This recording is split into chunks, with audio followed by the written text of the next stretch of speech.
Matapos bumuhos ang ulan dala ng bagyong Krising, mayroon pa kayo susunod na bagyo na papasok bago magtapos ang Pebrero?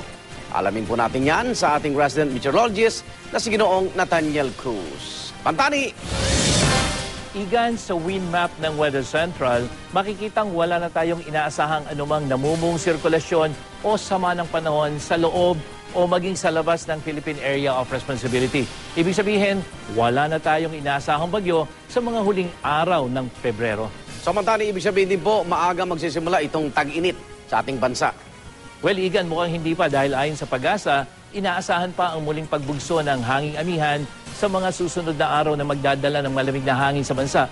Kaya sa ngayon, hindi pa natin masasabing simula na ng tag-init o sa iba ay summer.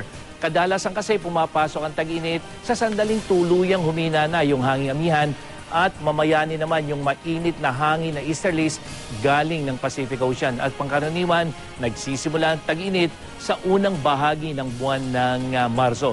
Bagamat hindi pa tag-init, mas maaliwalas sa panahon naman na naghihintay sa malaking bahagi ng bansa sa mga susunod na araw.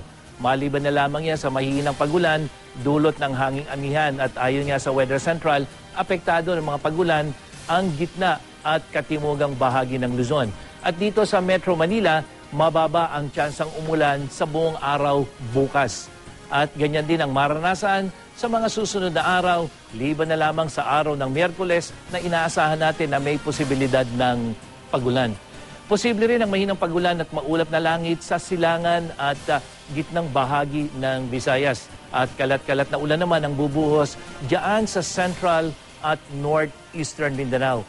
Samantala, itinaas din ng Pag-asa ang gale warning diyan sa Northern at Eastern seaboards ng Luzon, gayon din sa Eastern seaboard ng Visayas. At base sa wave map ng Weather Central, posibleng umabot ng mahigit 3 metro ang taas ng alon sa mga nabanggit nating baybayin. Kaya abiso po sa mga gumagamit ng maliliit na bangka, iwasan muna ang mga naturang baybayin. Yan ang ating ulat panahon.